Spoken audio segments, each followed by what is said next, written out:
ජනතා විමුක්ති පෙරමුණේ ප්‍රධාන ලේකම් ටිල්වින් සිල්වා මෑතකදී කරපු රූපවාහිනී සාකච්ඡාවකදී කියපු ප්‍රකාශයක් ගැන ඔයගොල්ලන්ගේ අවධානය අද මම යොමු කරන්න කැමතියි.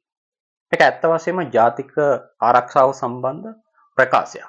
ඒ වගේම වර්තමානයේදී පැන නැගිලා තියෙන බලශක්ති අර්බුදය සම්බන්ධයෙන් ඔවුන්ගේ දැක්ම හෙළිදරව් කරන කාරණා. ඒ නිසා මේ ප්‍රකාශය රටට වගේම අපට අතිශයින්ම වැදගත් කාරණාවක්. ඔව් කියනවා ඒ රූපවාහිනී සාකච්ඡාවේදී ත්‍රිකුණාමලයේ ටෙල් ටැංකි 10ක් 12ක් අතර ප්‍රමාණයක් ලංකාවට තිබුණොත් ඇති. වැඩිපුර තෙල් ටැංකි ප්‍රමාණයක් අවශ්‍ය නැහැ කියලත් ඔහු කියනවා. ඒ වගේම ඊළඟට මාධ්‍යවේදියාට මේ කරුණු පැහැදිලි කිරීමේදී ඔහු තව කාරණා පතු කරනවා. වැඩිපුර තෙල් ගබඩා කරලා පාවිච්චි කරගන්නත් පුළුවන් කමකුත් නැහැ කියලා. අත වශයෙන්ම මේ ප්‍රකාශය ඔහු කරන්නේ මේ මෑත කාලයේ පැන නැගිලා තියෙන ලංකාව සහ ලෝකෙ පුරා පැන නැගිලා තියෙන දැවැන්ත ඉන්ධන අර්බුදයක් සමගමයි. ඉතින් මෙවැනි වටපිටාවක මාධ්‍යවේදියා ප්‍රශ්න කරන්නේ අපිට ත්‍රිකුණාමලයේ තෙල් ටැංකි ප්‍රමාණය තිබුණා ආරක්ෂා කරගෙන තිබුණා නම් මේ බලශක්ති අර්බුදය යම් ප්‍රමාණයකට කළමනාකරණය කරගන්න පුළුවන් නේද කියන කාරණාව මතු කරනවා. මේ මතු කරන ප්‍රශ්නෙට තමයි ටිල්වින් සිල්වා කියන්නේ ත්‍රිකුණාමලයේ තෙල් ටැංකි 99ක්ම අපිට අවශ්‍ය නැහැ. අපිට 10ක් 12ක් තිබ්බොත් ඇති කියන කාරණා. මේක ඇත්තද ඇත්ත වශයෙන්ම. ඒ වගේම වැඩි කාලයක් තෙල් ගබඩා කරලා තියාගන්න බැරිද ටිල්වින් සිල්වා කියන විදිහට. ඒ නිසා මම හිතුවා මේ කාරණා දෙක ගැන ඔබේ අවධානය යොමු කරන්න. විශේෂයෙන්ම ත්‍රිකුණාමලයේ තෙල් ටැංකි කියලා කියන්නේ අපේ රටේ ස්වෛරීභාවය සහ බලශක්ති ආරක්ෂාව පිළිබඳ දිගින් දිගටම ප්‍රශ්න මතු කරන කාරණාවක්. ඒ වගේම අපිට ජාතික සම්පතක් විදියට ඉතාමත්ම වැදගත් සම්පතක් තමයි ත්‍රිකුණාමලයේ තෙල් ටැංකි 99. ඒ නිසා මේ ප්‍රශ්නේ දිහා අපි බලන එක විශේෂයෙන්ම වර්තමාන පාලක පක්ෂයේ ලේකම්වරයාගේ ප්‍රකාශය ඇත්ත වශයෙන්ම අපිට නොසලකා හරින්න බෑ. ඔවුන් බලයේ ඉන්න යථාර්ථයක් තුලදී. ඇත්තටම ටිල්වින් සිල්වා කියන විදිහට අපිට අපේ රටේ මේ තෙල් අර්බුදය උච්චතම අවස්ථාවේදී පැන නැගිලා තියෙද්දි ත්‍රිකුණාමලයේ තෙල් ටැංකි 10ක් 12ක් තිබ්බොත් ඇතිද? 99 අපිට වැඩිද? ඒකයි අපි කල්පනා කරන්න මගේ පළවෙනි අවධානය යොමු වෙන කාරණාව. ඊට කලින් අපි කල්පනා කරලා බලමු, ගණනය කරලා බලමු ත්‍රිකුණාමලයේ තෙල් ටැංකි එක ඉන්ධන ධාරිතාවය කොච්චරද? තෙල් ටැංකි 10ක් 12කින් දවස් කීයක් අපේ රටේ ඉන්ධන අවශ්‍යතාවය පරිමහ ගන්න පුළුවන්ද කියන කාරණාවත් සැලකිල්ලට ගනිමු.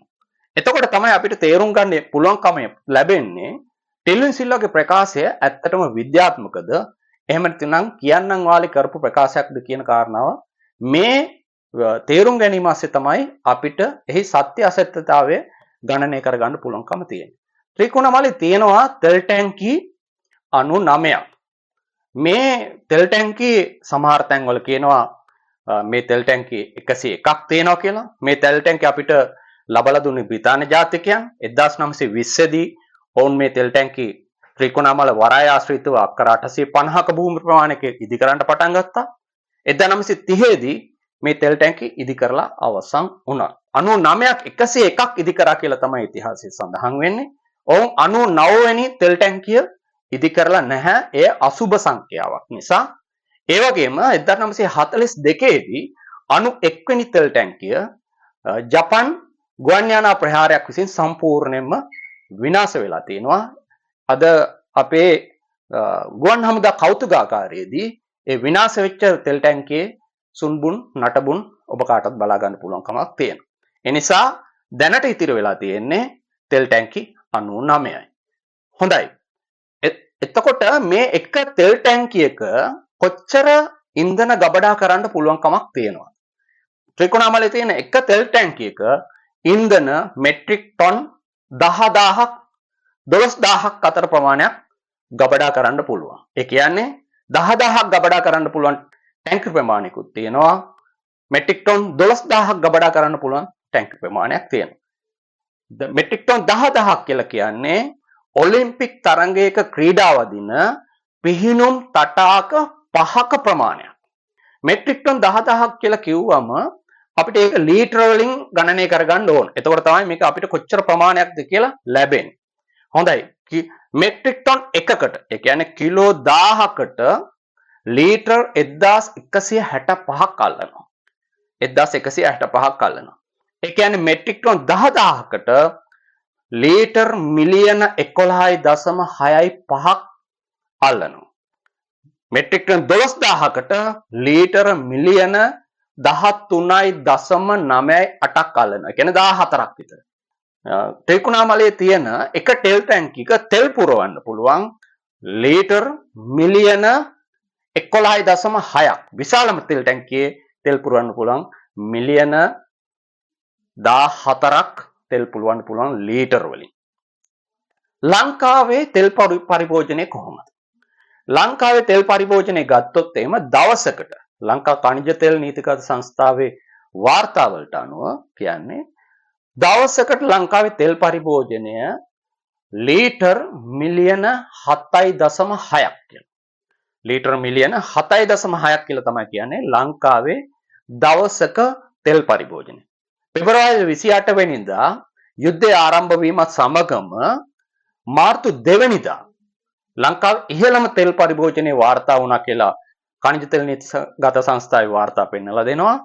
එදා දවසේ තෙල් ලීටර් මිලියන 15.2ක් බෙදා හැරලා තියෙනවා ඛනිජ තෙල් නීතිගත සංස්ථාව විසින්. ඒ කියන්නේ සාමාන්‍යයෙන් තෙල් ලීටර් පරිභෝජනය කරනවා ලංකාවේ පෙට්‍රල්, ඩීසල්, භූමි තෙල් ලීටර් මිලියන 7.65ක්. උපරිම ගත්තොත් එහෙම ලීටර් මිලියන 15.2ක්.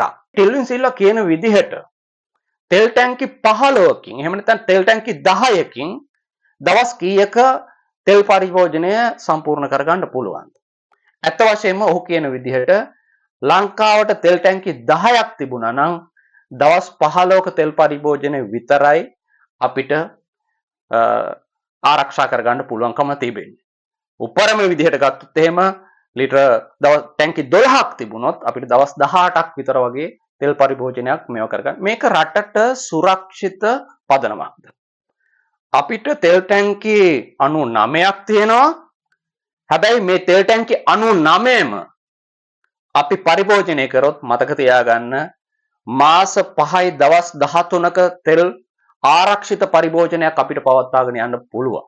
ඇත්ත වශයෙන්ම ත්‍රිකුණාමලයේ තියෙන තෙල් ටැංකි 99ම සූදානම් කරගන්න පිළිසකර කරගන්න පුළුවන්ද බැරිද කියන ප්‍රායෝගික තත්ත්වය පිළිබඳ වාදයක් නෙවෙයි මෙතන කරන්නේ.